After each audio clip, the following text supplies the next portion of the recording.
All right, we're back at it again. So it is for me. I'm a little late. Chapter came out, I think, yesterday for me on Friday, early morning. I think is when it came out for me. It's now Saturday in the evening, about 8 p.m.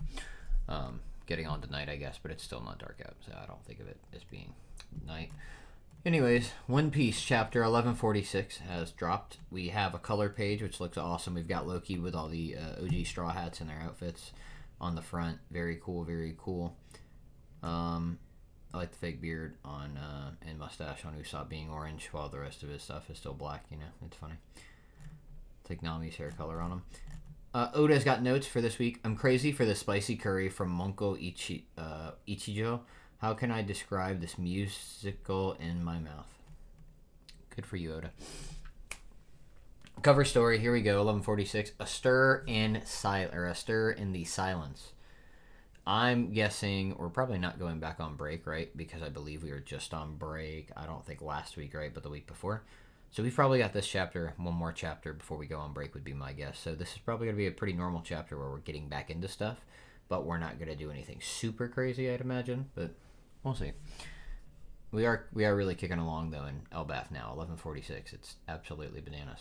So the cover page, it's the Yamato and the Holy Inari Shrine Pilgrimage. We're at volume 31.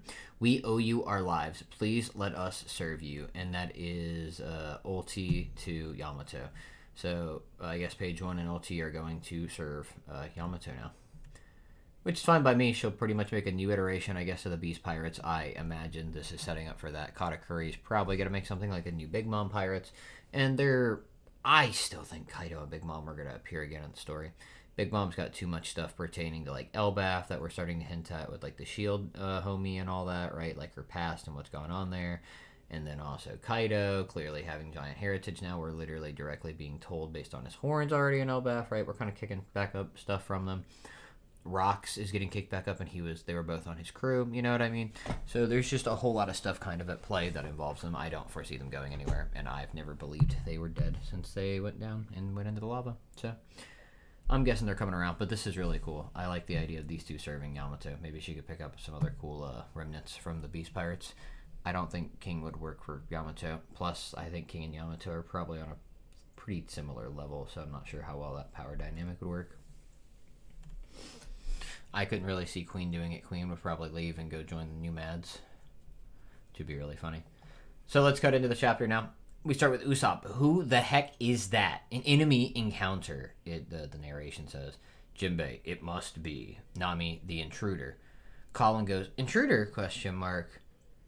The human intruders. The only ones who totally outclass the castle. The ones who totally outclass the castle guards. What's your deal? You're behind the kidnappings, aren't you? And then Gunko, is that what her name? I'll be honest, I kind of forgot. I think it's Gunko. She looks down on the Straw Hats and says, did you just say human? ? And Brooke's like, nani? ? Like, huh? We are gods. Usopp, gods? You sound like Enel or one of those celestial dragons. Nami says, why would a god go after the children of Elbaf? I like Usopp's response because now that he's bringing up Enel by name, I don't know if we have said Enel's name since Skypiea. We have brought up the fact that they have thought about Skypiea, like Luffy has brought up the fact when he was learning observation that he remembered fighting somebody who had something like that, but which clearly related back to him, but he never stayed right. I don't think we've ever said his name again. They've also mentioned that they've already dealt with and beaten a god before, and now also celestial dragons, but that's pretty cool. I think it's going to come back into the story as well, so I don't know when. It now wouldn't be a bad time since the tree here probably almost goes up into the clouds, if not like well past the clouds, right into the Sky Islands. So if it does that, well, I guess it kind of already does. They already have island clouds, so they could get to other parts of like the Sky Islands. There's more than just the one we went to, and we could figure out some stuff with a Rouge, Enel, Bricka, all that stuff. But anyways, let's continue with the chapter. Colin says, yeah, they're my friends. We watch the kids tap tap. Where are you taking them? Let them go. Gunko says, a child like you should know when to hold their tongue. Even for us, a clean abduction isn't feasible, given the sheer size of our quarry And then we cut to the thundercloud chasing Frankie and Ripley. Frankie's shooting back at it while Ripley's running, and she's got Bonnie and Atlas there too, or Vegapunk, I guess we could call them. Our only option to ensure passage to the Holy Land was to have them walk themselves over here. The Holy Land? You mean Marijois? Says Nami. Your celestial dragons? Usopp, no way. They're the worst. She's nothing like the ones I was picturing, though. Brooks ... And then he says, I'm afraid this one likely holds an even higher... I'm sorry. I love when Brook gets to use his knowledge from back in the day and his general just intelligence. Like, Robin and Jinbei do this at times, too. But it would make sense that Brook would know this, because Brook... Oh my goober. I'm sorry. That's a funny thing to say, but what if Brook, we know that he used to, like, essentially lead, I think it was like a defense convoy or something like that for a nation. We never found out who. Could it have been a nation, and maybe they went to Marijois at some point, right? And, like, because of the reverie, maybe, and he was a part of the unit taking the kings and queens there from his country, right? And then... maybe he met the Gods Knights or found out about them while he was there. That's what I'm thinking right now. So let's see. Brooke says, I'm afraid this one likely holds an even higher rank. ... A Gods Knight.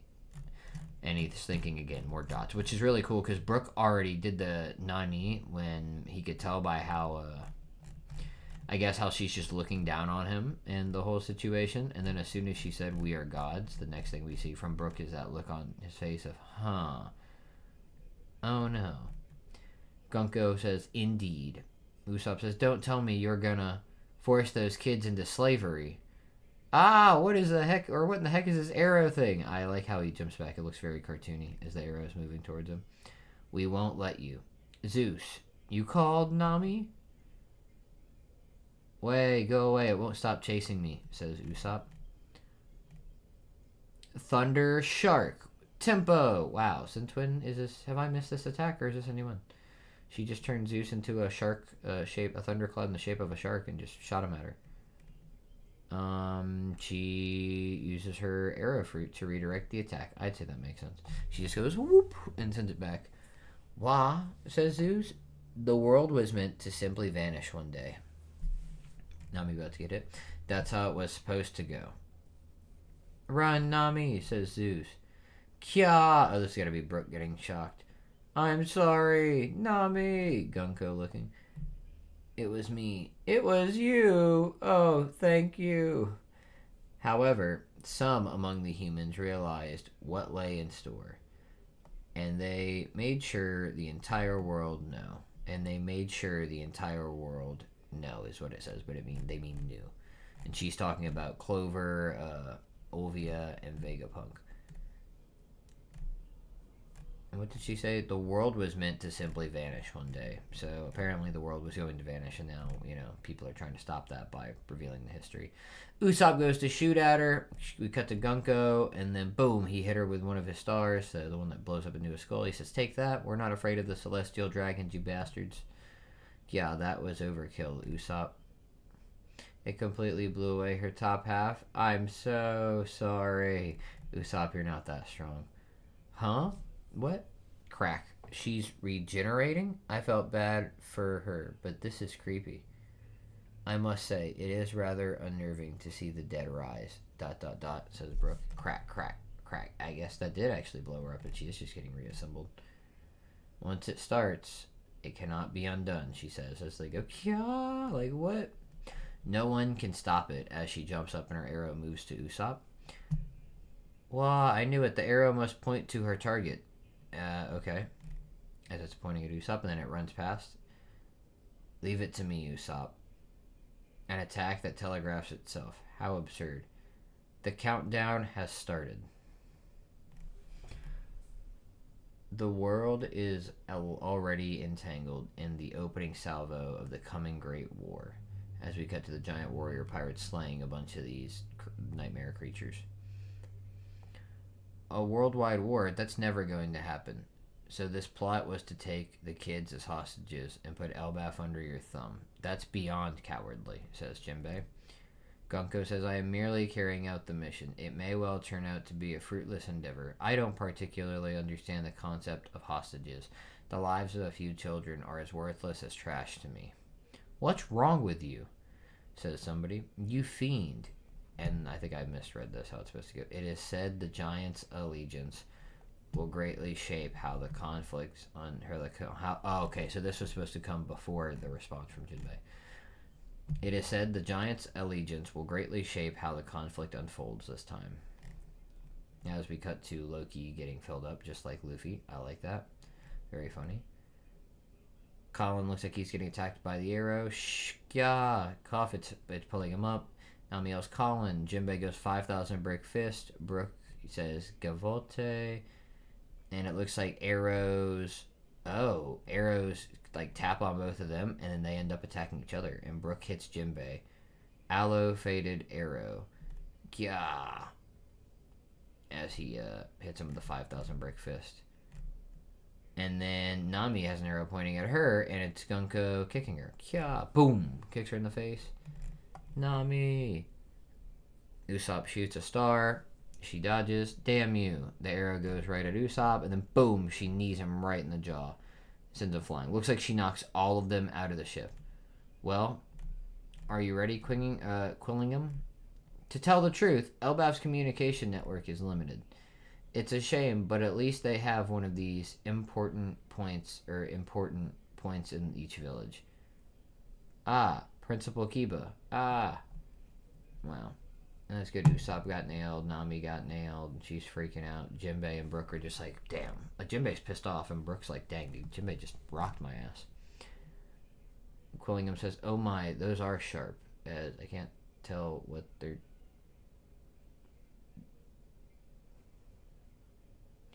Oh, they're slamming, Quillingham is slamming the principal down under the ground, kicking his ass. Principal, I cannot move. I'm guessing, and that's the lady giant. I'm guessing that they're wrapped up by him or by the thorns, because he said that those are sharp, so I'm guessing the thorns are wrapping him. Yeah, I see. No? Those look like his shoulder pads. That's because I use sleep paralysis on you. Wow, these guys are busted. So this big old thing is a telediction snail? Never heard of it. Summers, try talking through it. You should be able to transmit nationwide. Got it. But I'm going to need a sec, Quillingham. This one should go down soon. He's a former vice admiral. Huff. Oh, Saul's getting absolutely mugged by Quillingham. He's got vines everywhere, and he's using a big Kanabo, essentially. I thought you died on Ohara. Robin, Chopper, don't move. Stay hidden in my hair, he says. As he's really bloody, I kind of forgot that they were there, and they're in there freaking out. Next it cuts to the children. I'm begging you, take care of them. Yeah, come on, it's time for your final charge. Hey, you hear that? Yeah, R. Robin going, a school, a library, you should have cut the peaceful crap. You're meant to be warriors. There was a time when your people's might shook the world. You were supposed to be our mercenaries, right, Harold? So they were supposed to be the mercenaries of the, I guess Harold was going to make a deal to become mercenaries for the God's Knights. And then he must have reneged. King Harald, that bastard. He really messed everything up. Or maybe he just decided not to, and that's what they were doing before. Who knows? What could the noble king have done? That's the end of the chapter, 1146. We don't appear to have a break. Well, that was actually a pretty good chapter. I am going to keep this pretty short, though. Good read-through. I really like the fight up on the ship by Gunko. She absolutely rocked their shit. I mean, which is pretty great. Quillingham just casually taking out giants like nothing, no sweat. And then Summers beating down Saul again like it's no sweat, and even mentioning like, dude, he's an old vice admiral. He's really tough, and he's a giant, right? Like he's a big giant. Like this is tough. And then we got some progression with some story stuff too. So, but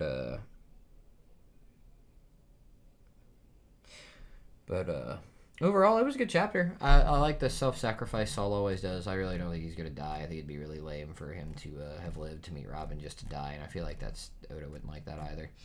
Gunko seems really tough though. The monster trio and Loki are eating and getting fat and healing up, so they're about to rock their shit, everybody's shit, once they get back up.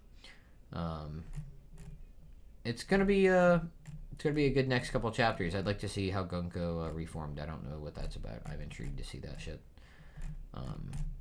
But no, good progression chapter. We got to see the Straw Hats trying to fight. That was nice.